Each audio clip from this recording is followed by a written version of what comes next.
Fala pessoal, Sargento Trader aqui, tudo bem com vocês? Eu espero que vocês estejam bem, que vocês estejam ótimos. É claro que vocês estão, porque hoje é sexta-feira. Então, uma pessoa que fala que não tá bem sexta-feira é porque a coisa tá feia mesmo.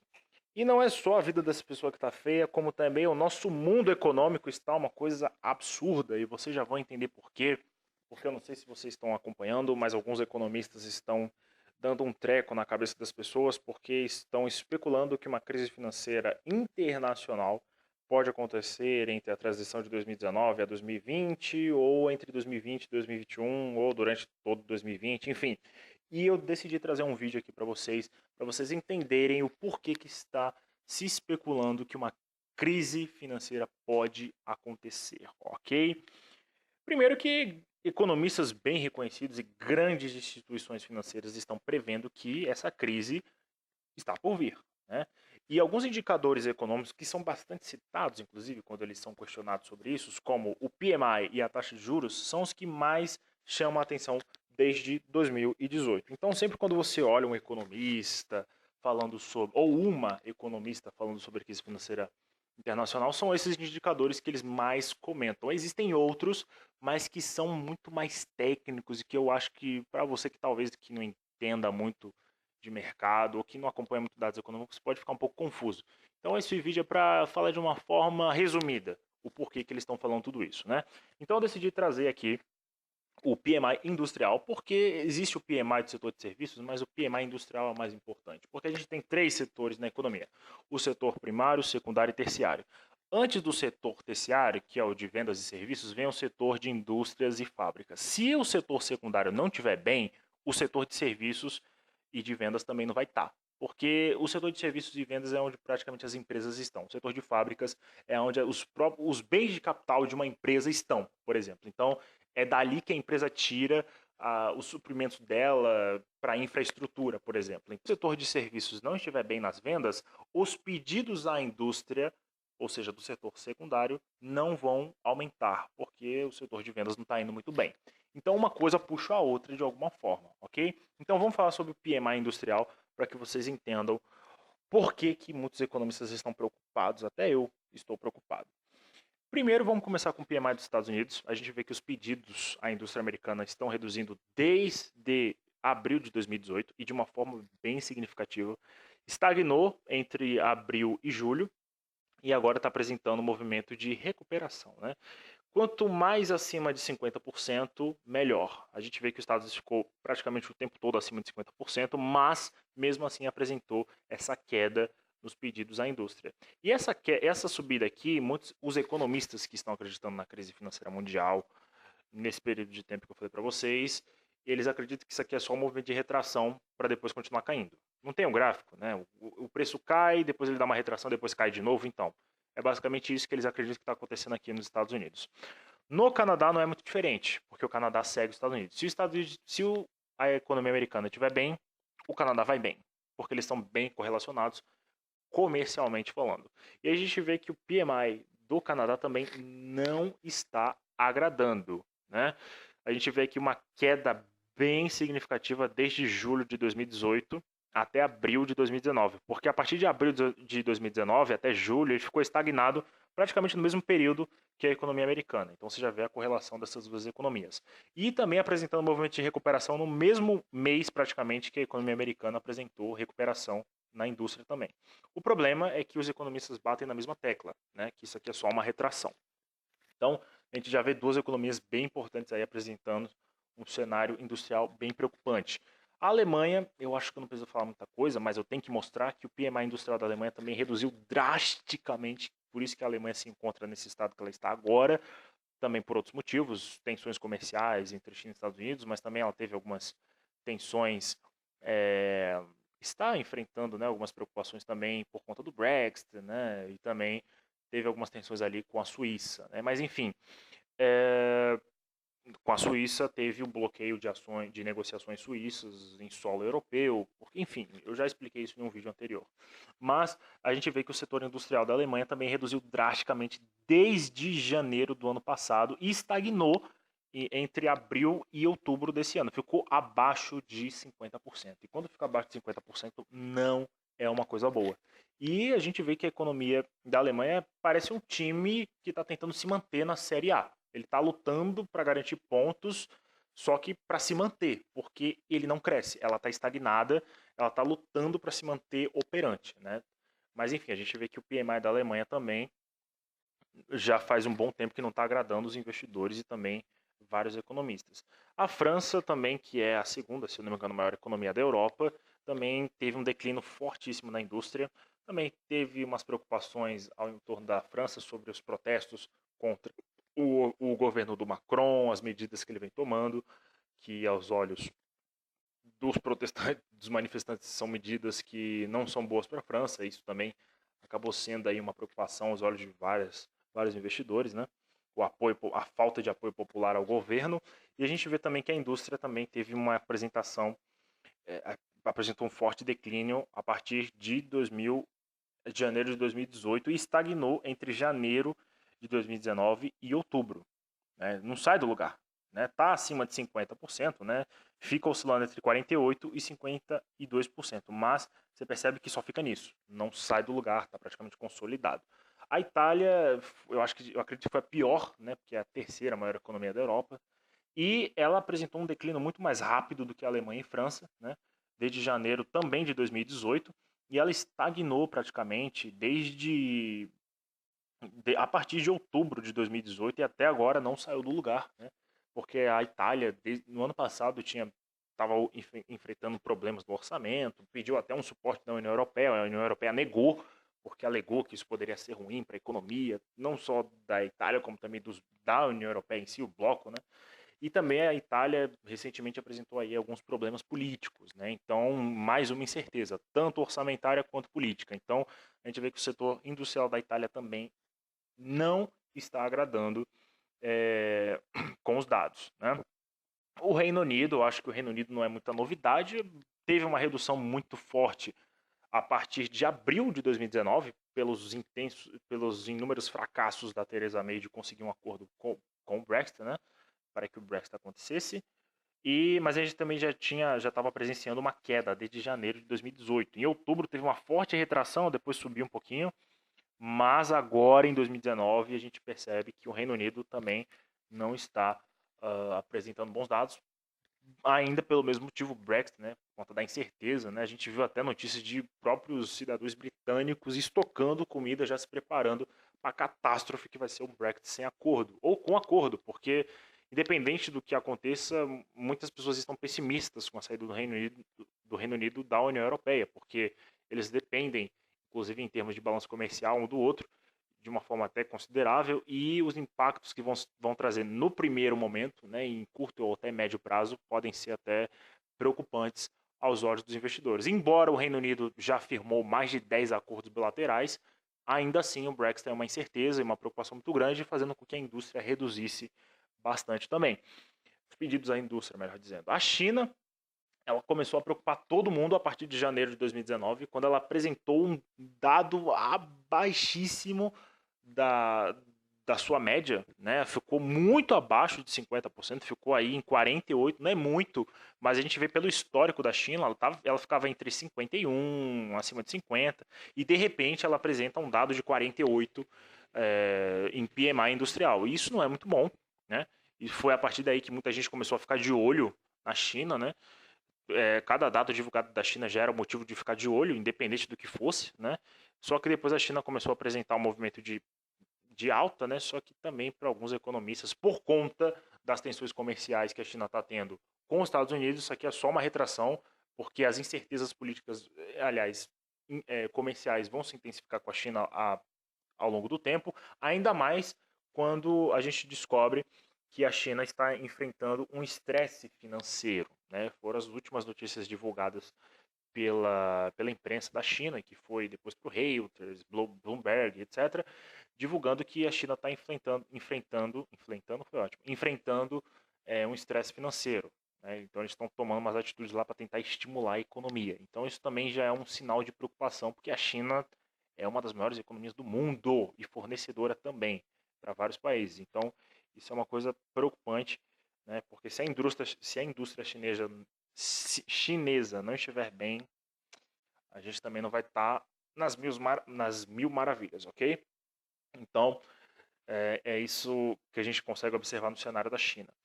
Agora, como é que está o PMI dos países que são refúgio? O que são países refúgio? É aqueles lá que quando a gente percebe que tem uma tensão aqui, uma tensão ali, a gente vai lá e deixa o nosso capital lá. A gente não, né? Os grandes players, né? Que são, por exemplo, Japão e Suíça. Como é que está o PMI industrial desses países? Esse aí é o do Japão. A gente percebe que está seguindo a tendência mundial. O PMI está diminuindo, o pedido, a indústria japonesa está diminuindo também desde 2018 e está estagnada desde o início do ano praticamente. Não sai do lugar e está abaixo de 50, o que não é também uma coisa muito boa, né?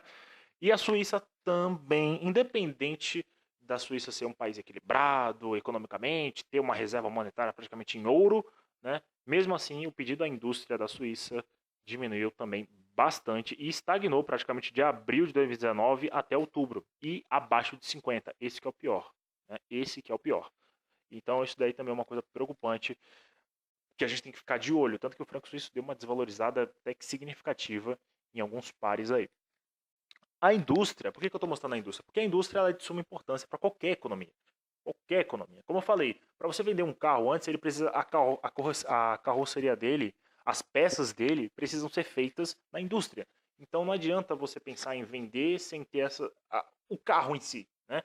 Então se a indústria não tiver bem, o setor de serviços e de vendas, que é o terceiro setor da economia, consequentemente também não vai estar. Então se os pedidos, as encomendas à indústria diminuem, significa que o setor terciário não está indo bem ou que realmente ele a própria incerteza externa de investidores também não está agradando muito a ponto de terem mais encomendas à indústria, né? E por isso acaba sendo um indicador fundamental para entender a saúde econômica de um país. Agora, a redução global de taxa de juros, que é uma coisa que vocês já devem estar vendo. Muitos países estão reduzindo a taxa de juros, aqui o Brasil também já está reduzindo. Para você que tem um hábito de pegar empréstimo, financiamento, para você está sendo ótimo. Mas para os olhos dos economistas não está. Porque, por um lado, pode ser bom, né, para quem tem esse hábito, mas para a economia global não é boa. Né? Por quê? Muitos bancos centrais estão cortando a taxa de juros para estimular a economia. Só o ato de reduzir taxas de juros significa que eles estão tentando estimular. Se está tentando estimular, é porque as coisas não estão indo bem. E geralmente as metas com as alterações, geralmente com reduções que a gente está vendo agora, é o aumento do consumo, que vai impactar na inflação e, consequentemente, no emprego. Por quê? Porque uma coisa está ligada à outra. Porque se aumenta o consumo, as empresas faturam mais. Se as empresas faturam mais, os preços vão começar a aumentar. Por quê? Porque elas vão começar a investir nelas próprias, vão começar a trazer novos produtos, esses produtos vão ficar mais caros, enfim, lei da oferta e demanda. Quanto maior o preço, maior a oferta, então isso vai impactar na inflação, né? Os preços vão ficando mais caros, porque as pessoas vão estar consumindo mais e, consequentemente, quando uma empresa aumenta o faturamento, ela também consegue ter um poderio de capital para contratar novas pessoas. Então, o aumento do consumo impacta na inflação, como também no emprego. E essa é a estratégia do Banco Central, reduzindo a taxa de juros. Porque em um cenário em que as empresas têm um menos faturamento constante, elas são obrigadas a diminuir as despesas administrativas, operacionais e até vender alguns ativos da própria empresa. Ou seja, alguns negócios que ela tinha, mas que aí ela vai ter que vender, né, para alguma outra empresa, porque ela vai ter que se manter operante no mercado, né? E também ela vai reduzir despesas administrativas e as operacionais. As operacionais, como já falei em outros vídeos, é onde estão os funcionários. Então, o empregado ele está nas despesas operacionais. Se a empresa começar a ter dificuldades de faturamento, se tiver menos faturamento do que o habitual, ela vai começar a demitir. Eu acho que você já deve conhecer, você deve ter algum parente na sua família que ganhava um salário super bom, né? Só que aí, porque a empresa começou a apresentar ali dificuldades financeiras, quando veio a crise, por exemplo, as empresas começaram a demitir aqueles que ganhavam os maiores salários para começar a se manter, né? Então, as pessoas que são demitidas começam a receber seguro-desemprego, que é um indicador que eu costumo olhar. Tanto que nos vídeos do Trader Tranquilão eu estava batendo nessa tecla. Olha só, nos Estados Unidos, o seguro-desemprego está aumentando, mesmo que sutilmente, mas está aumentando os pedidos de seguro-desemprego. Por quê? Porque as indústrias estavam demitindo alguns funcionários, né, para se manterem operantes no mercado. Por quê? Porque estava tendo esse conflito, ainda está tendo, né? Quer dizer, deu uma apaziguada agora, mas estava tendo um forte conflito de tarifas entre China e Estados Unidos, e as retaliações da China estavam impactando na receita das indústrias, ou seja, a matéria-prima que as indústrias precisavam estavam começando a vir mais caras, então estava ficando um pouco mais pesado para a receita, para o orçamento delas. Então, elas começaram a demitir alguns funcionários para se manter operante no mercado. E com isso, a gente vê as pessoas sendo demitidas e recebendo auxílio de seguro-desemprego. Porém, o seguro-desemprego um dia ele acaba. Só que os boletos eles não param de chegar. E aí as pessoas fazem o quê? Elas recorrem a empréstimos pessoais, isso e aquilo.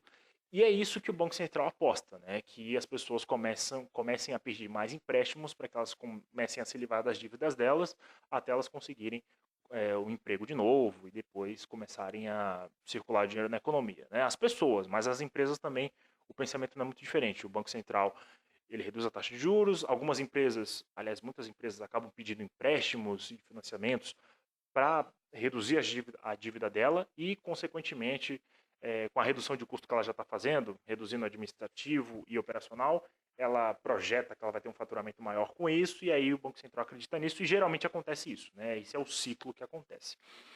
Só que o problema é que com taxa de juros muito baixa e negativa, é que a demora de remuneração com juros positivos de bonds e títulos públicos do governo demoram mais tempo para serem passados aos investidores no médio e longo prazo. Sabe o tesouro direto? Você geralmente, quando você investe, você recebe o seu dinheiro de volta conforme o tempo e com juros do governo. Porém, quando o governo vai reduzindo a taxa de juros, o que as pessoas fazem? As pessoas param de investir no tesouro direto e vão correr um pouco mais de risco, que é o que está acontecendo aqui no Brasil. Então, essa redução de taxa de juros global não está impactando justamente nisso, porque quando você tem uma taxa de juros menor, o tempo que você vai demorar para ver um retorno com juros positivos vai ser muito maior. Então, por exemplo, aqui na Suíça, esse aqui é um gráfico do meio do ano, se eu não me engano, já deve ter algum atualizado, porque vários países reduziram a taxa de juros, né, continuam reduzindo. Então, aqui na Suíça, por exemplo, para você começar a ver um retorno de juros positivos sobre o capital investido, demoram 10 anos para você começar a ver um resultado. No Japão, demoram 7. Na Alemanha, 6, agora deve estar menor, porque reduziu mais a taxa de juros, está com taxa de juros negativa. A Bélgica, 5. Dinamarca, 4 anos. Espanha, 3 anos. Enfim, isso aqui já deve estar atualizado. Mas isso daqui é um gráfico para você entender o tempo que você vai demorar para começar a ver o seu dinheiro recebendo juros positivos do governo. E para investidor, quanto mais tempo demora para ver o seu dinheiro rentabilizado, pior. Ele quer o seu dinheiro rentabilizando logo. E é por isso que ele vai correr um pouco mais de risco. Né? Por isso que a gente vê a bolsa subindo quando a taxa de juros ela começa a cair. Né? Por quê? Porque o investidor está tomando mais risco pensando na rentabilidade. E esse é o problema em reduzir muito a taxa de juros, porque, querendo ou não, o recurso do investidor, do grande investidor, né, ele é importante para o Banco Central. Mas quando o investidor vê isso aqui, para ele não é interessante deixar o dinheiro dele ali, e aí começa o problema que o Banco Central começa a tomar algumas atitudes, que são os incentivos fiscais, etc, blá, blá, blá, blá, blá. E aí é disso que a gente vai falar agora. E a gente vai começar falando do nosso querido Fed, querido entre aspas, né? Porque o Fed vai injetar 60 bilhões por mês na economia americana até metade de 2020, se eu não me engano. Não foi só o Fed que anunciou isso, porque o Banco Central Europeu, ele cortou o juro, lançou o pacote de estímulos e reiniciou o programa de compra de ativos, que teve ali até um conflito entre os próprios membros do Banco Central, falando que não deveria comprar títulos, aliás, ativos, mas eles vão acabar fazendo isso e eles vão injetar por mês 20 bilhões de euros na economia a partir de novembro. Aliás, já aconteceu, né? Esse vídeo está sendo postado no dia 6 de dezembro, então já começou. A economia europeia está injetando 20 bilhões de euros aí por um período de tempo que eles determinaram, ok? E com redução de taxa de juros ainda. Então você percebe como que as coisas estão, né? Redução de taxa de juros, que é uma coisa que já não é boa, né? E ainda injetando dinheiro na economia, já aumentando a preocupação dos investidores quanto à economia. O Japão também, ele lançou um estímulo de 122 bilhões de dólares para combater riscos comerciais e queda após a Olimpíada. Porque, eu não sei se vocês sabem, mas as Olimpíadas vão ser em Tóquio, né, as de 2020, e claro que isso vai trazer um fluxo para a economia, principalmente no turismo, mas isso não vai ser o suficiente, porque vai ser um determinado período de tempo. Mas o Japão ele precisa de muito mais do que Olimpíadas para se recuperar economicamente. E aqui a gente vê o gabinete do Japão aprovou nessa quinta-feira um pacote fiscal de 122 bilhões de dólares para apoiar o crescimento estagnado da terceira maior economia do mundo em meio a riscos externos, enquanto as autoridades buscam sustentar a atividade para além dos Jogos Olímpicos de Tóquio de 2020. Agora presta atenção nessa parte que dói. O pacote de 13,2 trilhões de ienes, que correspondem a 121,50 bilhões de dólares, deve elevar o produto interno bruto do país em 1,4% até o ano fiscal de 2021.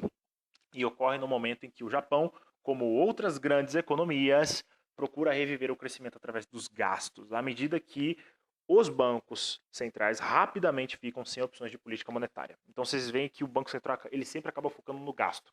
Ele sempre quer ver o consumo aumentando. Porque, como eu já falei, ele vai impactar na inflação, como também no índice de emprego. Ok? E quanto mais emprego, maior o poder de compra das pessoas. E quanto maior o poder de compra, o dinheiro circula na economia e o Banco Central não precisa ficar emitindo moeda. Coisa que alguns já estão fazendo, mas isso acaba evitando, né? E se você acha que o Brasil não já fez isso, o Brasil já fez, né? Ele, na metade do ano, desse ano, né?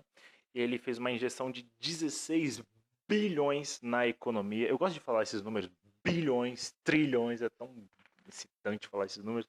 Mas enfim, o Banco Central, né? Ele deu um incentivo para a economia, né? Após admitir que o Produto Interno Bruto, o PIB do segundo semestre, pode andar de lado, estagnado, que foi basicamente o que aconteceu nesse ano. Né? O PIB, não, claro, apresentou recuperação, mas ele não aquela recuperação que a gente esperava. Né?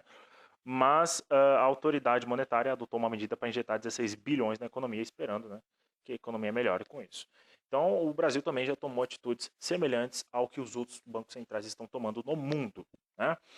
E fora isso, essas coisas aqui, a gente tem as tensões comerciais, né, que a gente tem aqui, a gente teve até uma charge recente, foi divulgado pela Invest, do Trump, né, aqui com esse bonezinho ridículo e essa, enfim, ele influenciando no VIX, né, o VIX é um indicador que ele acaba refletindo o nível de preocupação, de medo dos investidores, né, e aí a gente vê aqui que o Trump, com as decisões dele, tarifa ali, não sei o que lá, acabou trazendo uma forte volatilidade para o mercado, né, e preocupação aos olhos da economia global. Né, porque o Trump, quando ele não tem o que é justo, um acordo justo para ele, ele vai lá e tarifa. Né, só que o problema é que essas tarifas acabam impactando e muito em várias economias. Né? Teve o caso do México, que ele tarifou o México em 5% por conta do muro, e aí várias empresas do setor automobilístico, as ações dessas empresas despencaram porque essas tarifas iriam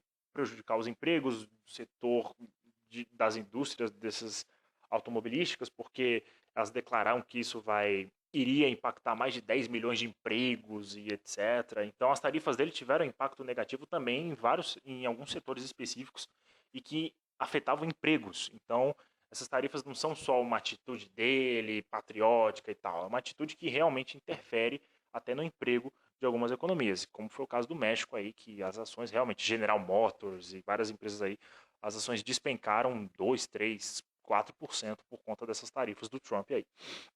Né?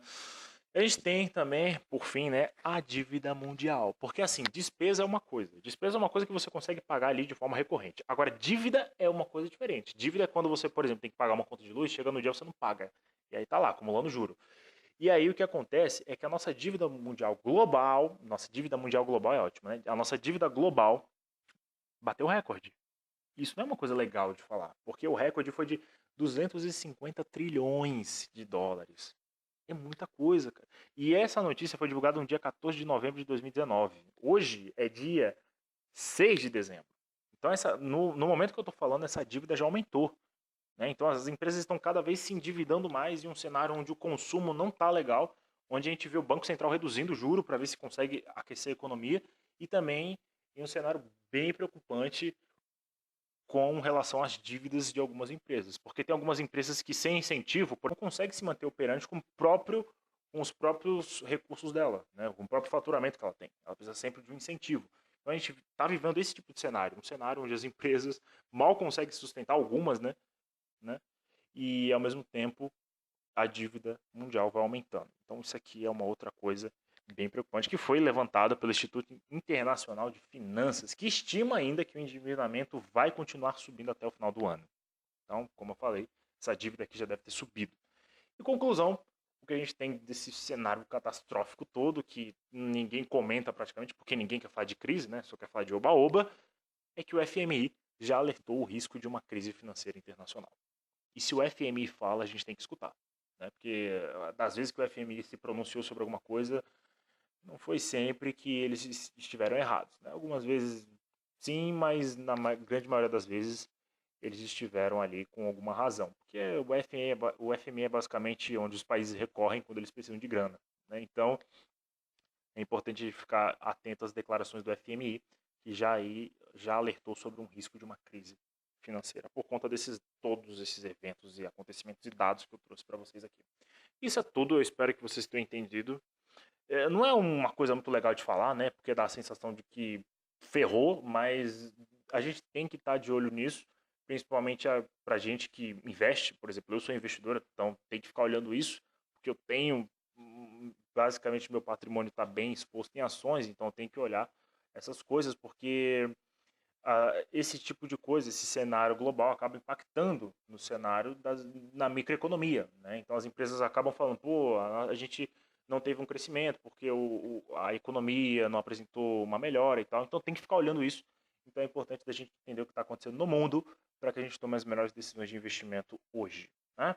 Então eu vou ficando por aqui. Eu espero que vocês tenham gostado do vídeo, que vocês tenham entendido porque está se especulando uma crise financeira internacional.